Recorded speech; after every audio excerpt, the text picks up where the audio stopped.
جی السلام علیکم۔ رمضان المبارک کی خصوصی نشست کے ساتھ ہم حاضر خدمت ہیں۔ آج ہم گفتگو کریں گے قرآن کریم سے متعلق ایک موضوع ہے جمع و تدوین قرآن۔ اس پہ ہمارے ساتھ موجود ہیں صاحبزادہ امانت رسول صاحب، ان کی ہم رائے لیں گے اور اس مسئلے کو، اس چیز کو سمجھنے کی کوشش کریں گے۔ السلام علیکم سر۔ وعلیکم السلام۔ سر، جب ہم تدوین قرآن کی بات کرتے ہیں تو ہمارے سامنے ایک پورا قضیہ ہے کہ حضرت عثمان غنی کے دور میں اس کی جو کتابی شکل میں اس کی تدوین ہے وہ مکمل ہوئی۔ وہ 3 ادوار بیان کیے جاتے ہیں، رسول اللہ صلی اللہ علیہ وسلم کا دور، اس کے بعد دوسرا دور اور پھر تیسرا دور۔ جی، اور اس سے ریلیٹڈ مختلف طرح کی روایات اور مختلف جو ہے نا وہ تاریخ ہمارے سامنے آتی ہے۔ میری گزارش آپ سے یہ ہے کہ اس پورے قضیے کو بیان کیجیے گا کہ آپ کی اس پورے قضیے کے اوپر کیا رائے ہے کہ جس طریقے سے 3 ادوار کو بیان کیا جاتا ہے، واقعی 3 ادوار کے اندر قرآن کریم کی تدوین ہوئی؟ آپ کی اس پہ کیا رائے ہے؟ اچھا، سب سے پہلی جو بات ہے وہ یہ ہے کہ ان ادوار کو بیان کیا جاتا ہے تو بیان کرنے کا جو مقصد پیش نظر رہا وہ یہ رہا کہ یہ دکھایا جائے کہ قرآن مجید رسول اللہ صلی اللہ علیہ وسلم کے زمانے میں محفوظ نہیں تھا۔ اچھا، یعنی خاص طور پر مستشرقین نے جو یہ اعتراض اٹھایا اور اس پر گفتگو کی، اور آپ جانتے ہیں کہ جو اورینٹلزم ہے، جو تحریک استشراق ہے، اس میں قرآن مجید کو بھی نشانہ بنایا گیا، یعنی اس پر نقد کیا گیا، اعتراضات کیے گئے۔ اسی طرح حدیث پر بھی، اسی طرح فقہ پر بھی، اور اسی طریقے سے جو قانون ہے اسلامی قانون اس پر بھی، تاریخ پر، سیرت پر، یعنی کوئی موضوع ایسا نہیں ہے کہ جس پر استشراق کی طرف سے شکوک و شبہات پیدا نہ کیے گئے ہوں، اعتراضات نہ کیے گئے ہوں۔ تو یہ در حقیقت انہی کا ہی تختہ مشق یہ روایات بنی ہے، اور انہوں نے یہ ثابت کرنے کی کوشش کی ہے کہ قرآن پاک تو محفوظ کتاب ہی نہیں ہے جیسے مسلمان دعویٰ کرتے ہیں۔ صحیح۔ سب سے پہلے تو خود قرآن مجید کو اگر ہم پڑھیں تو قرآن مجید ہمیں یہ بتاتا ہے کہ یہ اللہ کی کتاب ہے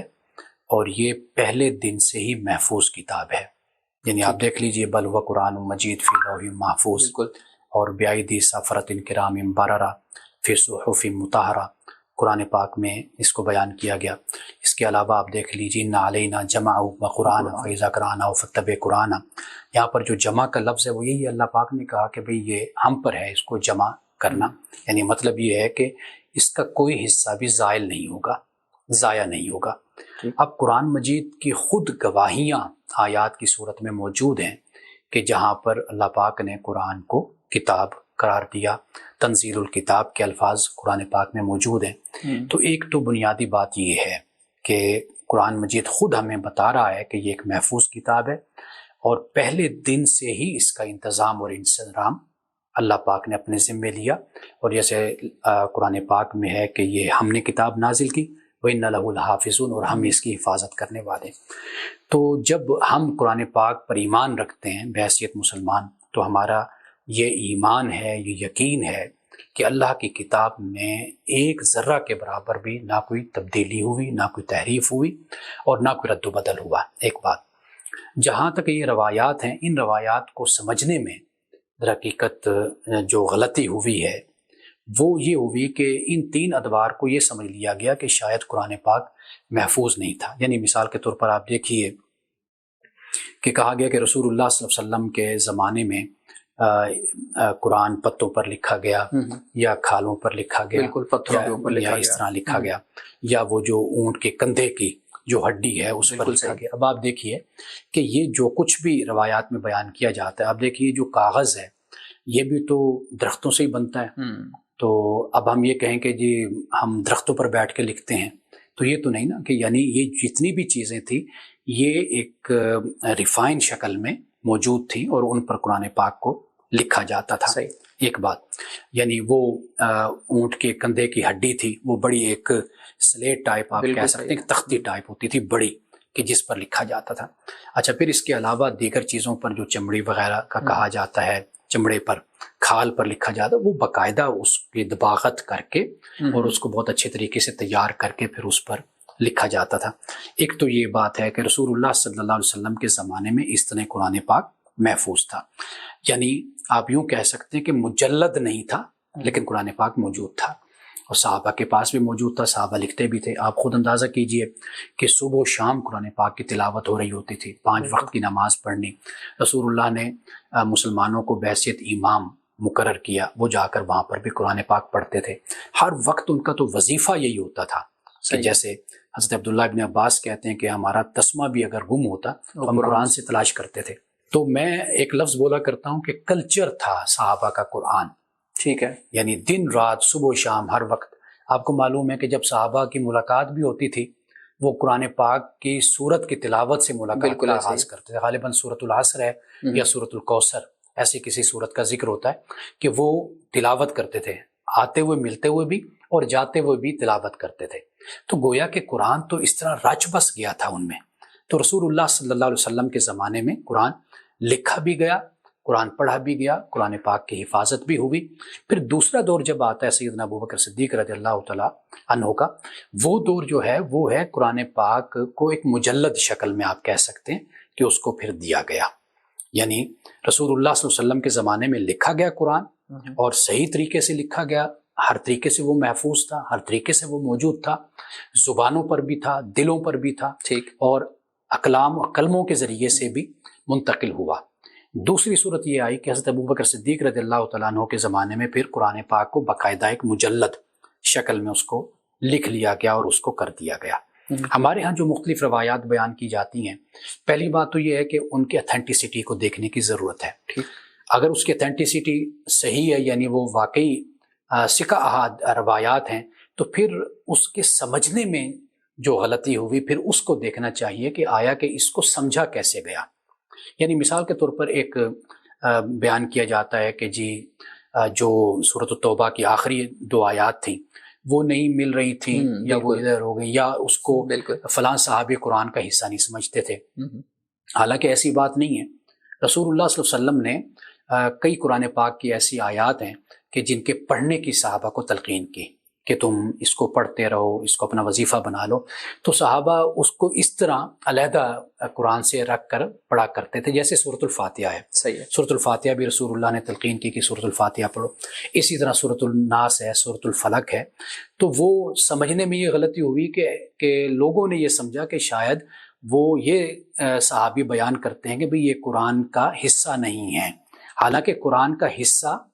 وہ سمجھتے تھے، ان کے اپنے صحیفے میں وہ سب کچھ موجود تھا، لیکن مطلب کہنے کا یہ تھا کہ رسول اللہ نے ہمیں ان کی قرآن پاک کے علاوہ اس کے ہمیں پڑھنے کی تلقین کی ہے، تعلیم دی ہے۔ تو یہ صرف میں نے ایک حوالہ آپ کو دیا حضرت عبداللہ بن مسعود کے حوالے سے، اور اس طرح کی جو روایات ہمیں ملتی ہیں تو ان کو اس تناظر میں اور اس پس منظر میں دیکھنے کی ضرورت ہے۔ اب آئیے آگے حضرت عثمان غنی رضی اللہ تعالیٰ عنہ کے زمانے میں، وہاں اس وقت یہ ہوا کہ مختلف لہجوں میں قرآن پڑھا جا رہا تھا، قرآن پاک جیسے پھیلتا چلا گیا۔ تو اب آپ کو معلوم ہے کہ ہمارے ہاں غین کا لفظ، گاف کا لفظ زیادہ استعمال ہوا، غین کا لفظ استعمال ہوا، مثلا حتی حین ہے، اس کو حتی عین پڑھا گیا، ہا کو عین کی آواز میں اور ہا کو عین کی آواز میں، دونوں جگہوں پر پڑھا۔ اس طرح بہت سی اور مثالیں ہیں کہ مختلف قبائل تھے، وہ مختلف لہجوں میں مختلف طریقوں سے قرآن پڑھتے تھے۔ اب حضرت عثمان غنی رضی اللہ تعالیٰ عنہ نے ریاستی بنیادوں پر ایک قرآن پاک مہیا فرما دیا، اور وہی لہجہ اور وہی تحریر، وہی کتابت جو رسول اللہ صلی اللہ علیہ وسلم کے زمانے میں موجود تھی، جو سلسلہ چلتا آیا، تاکہ دوسروں کے جو لہجے ہیں، اندازے جو تلاوت ہیں، قرات ہیں اور گفتگو کا طریقہ ہے، وہ اس میں خلط ملط نہ ہو، وہ شامل نہ ہو۔ تو اس لیے رسول اللہ صلی اللہ علیہ وسلم کا جو نسخہ تھا، سیدنا ابوبکر صدیق کا جو نسخہ تھا، اسی کو سیدنا عثمان غنی رضی اللہ تعالیٰ عنہ نے رائج کر دیا۔ دیکھیے حضرت عثمان کو جو یہ کہا جاتا ہے نا جامع القرآن، یہاں سے لوگوں کو بڑی غلط فہمی ہوتی ہے کہ آپ قرآن کو جمع کرنے والے، جبکہ عربی کا اگر کوئی ذوق رکھے تو اس کو معلوم ہے کہ عربی زبان میں کئی الفاظ محذوف بھی ہوتے ہیں،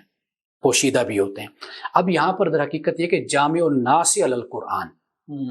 لوگوں کے لیے، لوگوں کو جمع کرنے والے ایک قرآن پر، وہ ایک قرآن کون سا جمع کرنے پر کہ جو لوگوں نے اپنی طرف سے جو بھی اپنے لہجے کے مطابق، تلفظ کے مطابق جو لکھ رکھا تھا، اس کو کہا کہ بھئی وہ اب نہیں چلے گا، اب یہ ریاست کی طرف سے تمہیں یہ اس کتابت کی صورت میں تمہیں مل گیا ہے، اسی کو ہی تم نے آگے لے کر چلنا ہے۔ اب تمہارے جو نسخے ہیں اب وہ اس کو تم نے زائل کر دینا ہے، اس کو ضائع کر دینا ہے۔ لہجہ ٹھیک ہے، تم اپنا وہی اختیار کرو، لیکن جو کتابت ہے، جو لکھا ہوا ہے، جو قرآن ریاست کی طرف سے تمہیں دیا گیا ہے لکھا ہوا، بس اسی کے ہی مطابق بس آگے اب نسخے تیار ہوں گے اور اسی کو ہی مروج کیا جائے گا اور اسی کو ہی لوگ اپنے پاس رکھیں گے۔ یعنی لوگوں کے جو مختلف نسخے تھے انہوں نے اپنے طریقے سے جو لکھ رکھے تھے ان کو کہا کہ اب وہ ضائع ہو گئے۔ تو حضرت عثمان غنی رضی اللہ تعالیٰ عنہ کے حوالے سے یہ سمجھنا کہ قرآن کو جمع کرنے والے تھے، یہ نہیں، جامع الناس علی القرآن ہے، صحیح کہ لوگوں کو آپ نے ایک قرآن پر جمع کیا۔ اور پھر یہ خدمت آپ کو معلوم ہے کہ ریاستیں ہمیشہ سر انجام دیتی رہی، بالکل صحیح ہے۔ یعنی حضرت ابوبکر صدیق ہوں، حضرت عمر، حضرت عثمان، حضرت علی، بعد میں اب تک آپ دیکھ لیجئے کہ اسلامی ریاستیں قرآن پاک کی اشاعت کرواتی ہیں اور قرآن پاک کو چھاپتی رہتی ہیں۔ تو یہ اصل وہ تصور ہے اور یہ وہ حقیقت ہے کہ جو ہمیں معلوم ہونی چاہیے کہ قرآن پاک ہرگز ایسا نہیں ہے کہ رسول اللہ صلی اللہ علیہ وسلم کے زمانے میں کسی کو پتہ نہیں تھا کہ یہ قرآن ہے، اور کوئی ادھر کسی کے پاس کوئی آیت، کسی کے پاس کوئی چیز تھی، سارے ڈھونڈتے پھر رہے تھے، تلاش کرتے پھر رہے تھے کہ قرآن کو ہم جمع کریں، قرآن کو اکٹھا کریں۔ ایسی کوئی بات نہیں تھی۔ بالکل ٹھیک ہے، بہت شکریہ۔ اچھا، ایک دو چیزیں ہیں کہ حضرت عثمان غنی رضی اللہ تعالیٰ عنہ کے بارے میں بیان کیا جاتا ہے کہ انہوں نے ایک قرات پہ جمع کیا، جیسے ابھی آپ نے بات کی، اور اس کے بعد باقی جو نسخے تھے یا قراتیں تھیں جو لکھی ہوئی ان کو جلا دیا گیا۔ ایک تو یہ بات بیان کی جاتی ہے، دوسری بات یہ بیان کی جاتی ہے حضرت ابوبکر صدیق رضی اللہ تعالیٰ عنہ کے دور میں جنگ یمامہ ہوئی، اس میں کتنے حفاظ جو اصحاب رسول تھے وہ شہید ہوئے، تو پھر یہ خطرہ پیدا ہوا کہ قرآن کہیں جو ہے نا وہ اس کے لیے ہم کیا لفظ استعمال کریں کہ کہیں لوگوں کو بھول نہ جائے، یا اس طریقے سے کہیں لوگ کم نہ رہ جائیں اس کو پڑھنے والے، تو اس لیے تو یہ جو دو تین چیزیں ہیں ان کو آپ کس تناظر میں دیکھتے ہیں اس طرح کی روایات کو؟ دیکھیے، پہلے تو یہ جو آپ نے بیان کیا غالباً 700 حفاظ کے بارے، کچھ 700 کہتے ہیں، کچھ 70 کہتے ہیں، یعنی مختلف روایات ہیں، 70 بھی بیان کیے جاتے ہیں۔ بالکل۔ اچھا، بات اصل میں یہ ہے کہ یہ واقعہ اپنی جگہ رونما ہوا تو ٹھیک ہے، لیکن یہ ہے کہ جس انداز سے اس کو اس کے ساتھ جوڑا گیا وہ اس میں غلو ہے، اس کا اس طرح اس سے تعلق نہیں بنتا۔ اگر اس پریشانی کو دیکھا جائے تو اپنی جگہ پر ٹھیک ہے کہ بھئی حفاظ شہید ہو رہے ہیں یا دنیا سے چلے نہ جائیں، تو جو رسول اللہ صلی اللہ علیہ وسلم نے جو قرآن جس طریقے سے صحابہ کو دیا، ان کے دلوں میں محفوظ ہے یا انہوں نے لکھ رکھا ہے، اس کو ایک مجلد صورت میں اس کو بنا دیا جائے۔ تو میرا خیال ہے کہ یہ جس طریقے سے اس مسئلے کو اٹھایا گیا اور جس طرح ایک نعوذ باللہ قرآن پاک کی عصمت اور حفاظت پر اعتراض کیا گیا، تو اس طریقے سے اس کا کوئی تعلق بھی اس واقعے سے نہیں بنتا۔ لیکن مولانا صاحب، جب ہم دیکھتے ہیں اس پورے قضیے کو، اس پورے نیریٹو کو، تو ہمیں معلوم ہوتا ہے کہ یہ مستشرقین کی طرف سے نہیں، بلکہ یہ بڑے ہمارا اس پہ آپ کہہ لیں کہ اجماع ہے، یا ہم سب لوگوں نے اس کو ایکسیپٹ کیا ہوا ہے اور ہمارے نصاب کے اندر یہ ساری چیزیں موجود ہیں۔ تو مستشرقین نے تو اعتراضات کرنے ہیں، لیکن میرا سوال جو ہے نا وہ یہ ہے بنیادی طور پہ کہ ہم نے تو خود اس کو ایکسیپٹ کیا ہوا ہے، تو ایک بڑی علماء کی تعداد جو اب اس کو ایکسیپٹ کرے گی تو پھر اعتراضات تو ہوں گے۔ بات یہ ہے کہ دیکھیں، روایات جیسے علماء تک پہنچی، علماء نے اس کو منوان بیان کر دیا، لیکن ان کی تنقیح کرنا یہ بھی پھر ہماری ذمہ داری بن جاتی ہے کہ ہم ان کی تنقیح کریں، ان کو دیکھیں، ان کا جائزہ لیں کہ آیا کہ ان میں کتنی حقیقت موجود ہے۔ استشراق نے جو اعتراضات اٹھائے وہ مواد ہمارے ہاں موجود ہوتا ہے روایات میں، اس کی بنیاد پہ اس کی بنیاد پر پھر اعتراضات ہوتے ہیں، لیکن قرآن پاک جو سب سے بڑا سورس ہے، اگر ہم اس کو دیکھیں تو وہ بہت سے اعتراضات کو ختم کر دیتا ہے۔ جیسے میں نے آغاز سے گفتگو میں آپ کو بتایا کہ قرآن پاک کی جو داخلی گواہی ہے، اندرونی گواہی ہے، ثبوت ہے، اس کو آپ دیکھ لیجئے کہ اس سے ہرگز یہ نہیں معلوم ہوتا کہ قرآن پاک کوئی بکھری ہوئی کتاب تھی، یا کسی کے پاس قرآن نہیں تھا، یا قرآن پاک کوئی کتابی شکل میں موجود نہیں تھی۔ تو ایسی کوئی بات بھی قرآن پاک بیان نہیں کرتا۔ قرآن پاک کتاب کا لفظ بھی استعمال کرتا ہے، صحف، یعنی فی صحف مکرمہ، مرفوعہ مطہرہ، جو قرآن پاک لفظ، صحف سے مراد یہ کہ کاغذوں پر قرآن لکھا ہوا ہے۔ اور جس طرح انداز سے ہم نے وہ ہڈیاں اور یہ سارا کچھ بیان کیا، اس سے بھی ایک عجیب سا تاثر پیدا ہوتا ہے۔ تو لیکن یہ ہے کہ اگر ہم تھوڑا سا اس پر بھی تحقیق کر لیں کہ یہ ہڈیاں، یہ سب کچھ اس وقت ریفائنڈ صورت میں بھی موجود ہوتی تھی اور لوگ لکھ کر اپنے پاس چیزوں کو رکھا کرتے تھے، میں نے جیسے آپ کو مثال دی کہ آپ اب ایک سلیٹ بناتے ہیں، وہ پتھر سے اگر مثلا بنتی ہے، اب آپ کہیں ہم پتھروں پہ لکھتے ہیں، تو بھئی وہ پتھروں پر تو نہیں، وہ تو آپ پتھروں کی ایک ریفائن صورت آپ کے ساتھ جو اس سامنے ٹائم پیریڈ میں سب سے بہتر ذریعہ بہتر چیز تھا، اس کو استعمال کیا گیا۔ ٹھیک ہے اور ہمارے سامنے مختلف میوزیمز میں موجود ہیں اس طرح کے کہ پتھروں کے اوپر آئین لکھا ہوا ہے یا اس طرح کے لاز لکھے ہوئے ہیں۔ خیر دیکھیے اب حضرت عثمان غنی رضی اللہ تعالیٰ عنہ کے زمانے کا نسخہ بھی موجود ہے، اب آپ انگلینڈ میں UK میں کہتے ہیں وہ موجود ہے، باقاعدہ لوگوں نے جا کر دیکھا ہے اس کو، بالکل وہ آج کے اسی نسخے کے مطابق ہے۔ اچھا ایک اور امپورٹنٹ چیز، حضرت عثمان غنی رضی اللہ تعالیٰ عنہ نے جب یہ باقی قرآن کے نسخوں کو ہمارے ہاں بیان کیا جاتا ہے کہ جلا دیا، تو پہلی بات تو یہ ہے کہ واقعی یہ جلایا تھا، اور دوسری بات یہ کہ کیا ضرورت تھی ان کو جلانے کی؟ مطلب یہ کہ اگر کوئی دوسری قرأت پہ پڑھ رہا ہے اور رسول اللہ کے دور میں بھی پڑھ رہا ہے تو بعد میں اس کو ختم کرنے کی کیا ضرورت؟ دیکھیے میں نے جیسے عرض کیا نا، ایک تو جلانا وہ اس مقصد کے لیے تھا کہ ایک فتنے کا خاتمہ ہو جائے مکمل طور پر۔ صحیح۔ ایک صورت یہ ہوتی ہے کہ آپ دفن کر دیتے ہیں، کوئی اور صورت اختیار کر لیتے ہیں، تو ممکن ہے کہ اس کی کوئی واپسی کی صورت بن جائے۔ تو جلانے سے مقصد یہ تھا کہ اب ریاست کی طرف سے بڑا انتہائی قدم اس کے خاتمے کا اٹھایا گیا ہے۔ میں نے آپ کو عرض کیا کہ کتابت وہی جو حضرت عثمان غنی نے نسخہ لکھوا دیا، اس پر اجماع ہو گیا، اس پر امت کٹھی ہو گئی، ریاست کی طرف سے وہ جاری ہو گیا، ایک بات۔ دوسرا یہ کہ اب سب کو نسخہ رکھنے کی اجازت تھی، لیکن اس کی نقل میں اس کے مطابق اگر کوئی اپنے لہجے سے پڑھتا ہے تو لہجے پر کوئی پابندی نہیں تھی، کوئی تعین پڑھتا ہے تو پڑھتا رہے، ٹھیک ہے، لیکن لکھا ہوا نسخے میں حتی حین ہی جائے گا، وہ وہی ہے، یعنی حضرت عثمان غنی رضی اللہ تعالیٰ عنہ کی طرف سے لکھنے میں یہ ایک اس پہ اکٹھا کیا گیا سب کو، لیکن اگر کوئی الگ سے پڑھنا چاہتا ہے، ہاں کوئی کسی کا اپنا لہجہ ہے، وہ اپنے لہجے سے، جیسے ہم اردو بولتے ہیں، اردو میں عربی لفظ کو لٹا کر ہم بولتے ہیں، اور عربی میں ذرا لفظ کو جو ان سے واضح کر کے استعمال کیا جاتا ہے، تو یہ ایک فرق ہوتا ہے ہر زبان کا۔ آپ دیکھ لیجئے اردو بولنے والے لاہور کے مختلف ہیں، آپ لکھنؤ کے چلے جائیں، آپ دوسرے شہروں میں چلے جائیں، کراچی کے چلے جائیں، تو آپ کو لہجے میں مختلف الفاظ کا استعمال ہوتا ہے۔ تو اسی طریقے سے آپ دیکھ لیجئے کہ اب انڈیا میں دیکھ رہا تھا وہ ضروری کو جروری کا لفظ استعمال کرتے ہیں، اب یعنی دعات کو جیم بولتے ہیں، ہمارے پنجابی میں کئی اس طرح کے، اور اسی طرح اللہ اکبر، اللہ اکبر بولتے ہیں، غالباً مصری ہیں یا ترکی ہیں وہ اللہ اکبر بولتے ہیں، اور اسی طرح جیم کو گاف کر کے بولیں گے گمہ، جمعہ کو گمہ بولیں گے، بالکل صحیح، مصر میں بولتے ہیں، ترکی میں اللہ اکبر کہتے ہیں۔ مطلب یہ کہ اب اکبر کو انہوں نے اکبر کر دیا، وہ جیم کو گاف کر کے بول رہے ہیں۔ تو یہ لہجے ہیں، یہ آپ اس طریقے سے آپ پڑھتے ہیں تو اس پر کوئی پابندی نہیں ہے، لیکن قرآن پاک وہ ایک ہی رسم الخط پر اور ایک ہی قرأت پر وہ جو لکھا گیا وہ اس کو پوری امت میں اس کو عام کیا گیا۔ بالکل ٹھیک ہے۔ قرآن کریم کی ترتیب اور جو موجودہ ترتیب ہے، جب ہم اس کو ڈسکس کرتے ہیں تو ہمارے سامنے ایک یہ بھی چیز آتی ہے کہ اس کی بھی ایک وہ ترتیب ہے جس سے نازل ہوا، ایک وہ ترتیب ہے جس پہ آج موجود ہے، تو آپ اس پہ بھی کمنٹ کیجئے گا کہ یہ جو ترتیب ہے موجودہ یا نزول کی جو ترتیب ہے اس میں کیا فرق ہے، کیوں فرق ہے، اس کی ریزن کیا ہے؟ دیکھیے ایک ترتیب جیسے نزولی کہا جاتا ہے نا، کہ رسول اللہ صلی اللہ علیہ وسلم پہ جیسے قرآن اترا، ایک ترتیب ہے جسے توقیفی ترتیب کہا جاتا ہے۔ توقیفی ترتیب یہ اب کی جو ترتیب ہے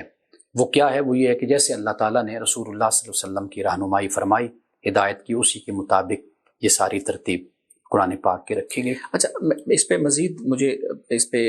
کلیئر کیجئے گا اس چیز کو کہ یہ رسول اللہ صلی اللہ علیہ وآلہ وسلم نے ہی دوسری ترتیب جو ہمارے سامنے موجود ہے، یعنی جس کو ہم توقیفی کہہ رہے ہیں، وہ رسول اللہ نے خود کروائی تھی؟ بالکل آپ نے خود ٹھیک کروائی۔ تو اس میں بھی ہمارے ہاں اس میں حکمت ہے، دیکھیے کہ ایک نظم ہمیں نظر آتا ہے قرآن پاک کی صورتوں میں بھی اور قرآن پاک کی آیات میں بھی، یعنی اس نظم پر آپ کو پتہ ہے کہ جو قرآن پاک میں ہے اس پر بھی علماء نے بہت کام کیا ہے۔ بالکل ایسے ہی، بالکل ایسے ہی، لیکن ہمارے ہاں اس کو سمجھا یہ جاتا ہے کہ شاید وہ جیسے آپ نے ابھی حضرت عثمان غنی کے بارے میں جامع القرآن کا وہ بتایا، اس طریقے سے کہ شاید حضرت عثمان غنی یا اس دور میں اس کی ترتیب باقاعدہ طور پہ دوبارہ سے لگائی گئی۔ بالکل ایسا نہیں، یہ رسول اللہ صلی اللہ علیہ وسلم نے خود صحابہ کو اسی بات کی تعلیم دی، اسی بات کی تلقین فرمائی، اور خود یہ ترتیب آپ نے بیان فرمائی۔ بالکل ٹھیک. آخری سوال میرا، پروگرام لمبا ہو رہا ہے لیکن میں چاہوں گا کہ اس پوری چیز کو سمجھ لیں. ہمارے ہاں ایک یہ بھی چیز بیان کی جاتی ہے کہ اس کے اوپر جو اعراب لگے ہوئے ہیں، جی اس کے اوپر جو نقطے لگے ہوئے ہیں، یا اس طرح سے رموز و اوقاف کا وہ معاملہ ہے پورا، یہ حجاج بن یوسف کے دور میں جی. ہوا. تو اس پہ بھی تو ایک بہت بڑا اعتراض آتا ہے نا کہ یہ تو بھی ایڈیشن ہے قرآن کے اندر. دیکھیے بات یہ ہے کہ جب ریاست پھیلتی چلی گئی مسلمانوں کی، اب اجمی لوگ اور مختلف لوگ اس میں شامل ہوتے چلے گئے. بالکل صحیح. ہم جیسے لوگ بھی تو مسلمان ہیں. اب اگر یہ اوپر حرکات موجود نہ ہوتی، اعراب نہ ہوتے، تو ہمارے لیے، آپ کے لیے بڑا مشکل ہوتا کہ ہم قرآن مجید کی تلاوت کر سکتے، بلکہ یہ زیادہ مشکلات پیدا کرنے کا سبب بنتا، اور لوگ اپنے طریقے سے قرآن پاک پر اعراب لگاتے، حرکات لگاتے اور پڑھتے. اب دیکھ لیجئے کہ ہم جامعہ میں پڑھتے رہے ہیں، اب وہاں پہ بغیر اعراب کی کتابیں ہوتی تھیں. بالکل اب وہ کتنا مشکل ہوتا تھا کہ فاعل، مفعول، حال، ذوالحال، پھر وہ مرفوعات، منصوبات، مجرورات کی ساری بحث ہم نے پڑھی، پھر وہ اس کو اپلائی کرنا، اپلیکیشن کرنا کتنا ہمارے لیے مسئلہ ہوتا تھا، اور کتنی غلطیاں ہم سے اس میں ہوتی تھیں. یہ تو بلکہ لوگوں کی سہولت کے لیے، کیونکہ جب تک عرب میں معاملہ رہا، قرآن پاک رہا، لوگ اس کو پڑھتے رہے، ان کو اعراب کی ضرورت نہیں تھی. لیکن جب قرآن عجم میں پہنچا، ہم جیسے لوگوں تک پہنچا، تو یہ تو بلکہ ہمارے لیے بڑی سہولت ہو گئی. اب دیکھیے کہ ایک عام سا مسلمان جو ان سا ہے، ان پڑھ سا مسلمان، وہ بھی قرآن پاک پڑھ لیتا ہے، کیونکہ وہ حرکتوں سے اس کو پتہ چل جاتا ہے کہ اس پر یہ حرکت ہے. آپ ذرا تصور کیجئے حرکات نہ ہوں، اعراب نہ ہوں، تو ہمارے لیے کتنا بڑا مسئلہ ہو. یعنی پہلے ہمارے لیے یہ مسئلہ ہے کہ ہم قرآن پاک کو سمجھ نہیں پاتے. بالکل. ساری زندگی ہم پڑھتے تو رہتے ہیں، اور قاری صاحب سے، حافظ صاحب سے سیکھ لیتے ہیں پڑھنا، ترجمہ نہیں آتا. یہ ایک سب سے بڑا مسئلہ ہمارے لیے ہوتا ہے. اور اگر اعراب بھی نہ ہوتے تو پھر آپ تصور کیجئے کہ ہمارے لیے کتنی بڑی مشکل ہوتی. تو یہ تو ایک لحاظ سے اللہ تعالیٰ کی طرف سے بہت بڑی نعمت ہے. نہ یہ ایڈیشن ہے، اور نہ یہ کسی طرح کی کوئی کمی ہے، نہ تحریف ہے، نہ کوئی تبدیلی ہے. یہ ایک سہولت ہے کہ جو چیز آپ بولتے تھے، عرب کے لوگ بولتے تھے، انہی بولنے والے الفاظ پر ہی لگا کر حرکت دوسروں کو سہولت دے دی گئی کہ بھئی اس طریقے سے آپ نے قرآن پاک کی تلاوت کرنی ہے، قرآن پاک کو پڑھنا ہے. بالکل ٹھیک ہے. بہت شکریہ. آپ نے بڑے ہی تفصیل کے ساتھ اور بڑے اچھے طریقے سے اس چیز کو واضح کیا ہے کہ قرآن کریم کی تدوین اور جمع سے متعلق جو ہمارے ہاں مختلف طرح کی روایات اور یہ چیزیں بیان کی جاتی ہیں، ان کی حقیقت کیا ہے، اور آپ کا نقطہ نظر قرآن کریم کی تدوین کے بارے میں کیا ہے. ہم دوبارہ ایک موضوع کے ساتھ حاضر ہوں گے. خدا حافظ.